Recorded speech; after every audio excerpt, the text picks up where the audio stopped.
আপনার ফোনের তথ্য ফাঁস হওয়ার আগে এখনই চেক করুন। বিভিন্ন সময় বিভিন্ন রকম ওয়েবসাইট কিংবা অ্যাপ্লিকেশনে আপনার জিমেল দিয়ে আপনি সেখানে অ্যাক্সেস দিয়ে রেখেছেন, কিন্তু পরবর্তী সময়ে আপনার কাজ শেষে সেই ওয়েবসাইট থেকে সেই জিমেল থেকে ওই অ্যাক্সেস দেওয়াটা আপনি ডিসকানেক্টেড কিংবা ক্যান্সেল করেন নাই। সেক্ষেত্রে পরবর্তী সময়ে ও থার্ড পার্টি ওয়েবসাইট কিংবা অ্যাপ্লিকেশন আপনার ফোনের তথ্য চুরি করতে পারে। তাই এখনই আপনি চেক করে নিন ওরকম কোনো অ্যাক্সেস আপনি দিয়ে রেখেছেন কিনা।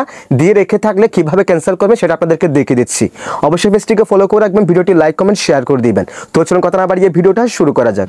আপনার ফোন থেকে সেটিংসে চলে আসবেন, দেন স্ক্রল করবেন। স্ক্রল করার পর এখান থেকে গুগল এই অপশনে ক্লিক করে দিবেন। প্রত্যেকটা ফোনে কিন্তু গুগল অপশনটা থাকে, এই অপশনে ক্লিক করে দিবেন। এই অপশনে ক্লিক করে দেওয়ার পর আপনার ফোনে একাধিক জিমেল থাকলে আপনি এখান থেকে সুইচ করতে পারবেন। প্রত্যেকটা জিমেল অবশ্যই চেক করে নেবেন। দেন এখান থেকে অল সার্ভিসেস এই অপশনে ক্লিক করে দিবেন। এরপর এখান থেকে কানেক্টেড অ্যাপস এই অপশনে ক্লিক করে দিবেন।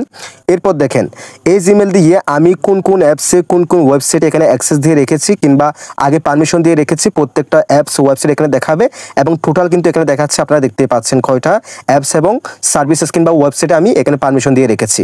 আপনি আগে যেসব অ্যাপস ব্যবহার করে আনইনস্টল করে দিয়েছেন কিংবা যেসব ওয়েবসাইট আপনার প্রয়োজন হচ্ছে না, আপনি এখান থেকে সেগুলোর উপর ক্লিক করে দিবেন। দেন এখান থেকে ডিলেটের এই অপশনে ক্লিক করে দিবেন। দেন এখান থেকে কনফার্ম এই অপশনে ক্লিক করে দিবেন। এইভাবে এখানে আপনার যতগুলো অ্যাপস কিংবা ওয়েবসাইট দেখাবে যেগুলো আপনার প্রয়োজন হচ্ছে না, আপনি আগে অ্যাক্সেস দিয়ে রেখেছেন, প্রত্যেকটা অ্যাপস থেকে আপনি এইভাবে ডিলিট করে দিয়ে লিভ নিয়ে নেবেন। সেক্ষেত্রে আপনি সেফ থাকবেন, নিরাপদ থাকবেন।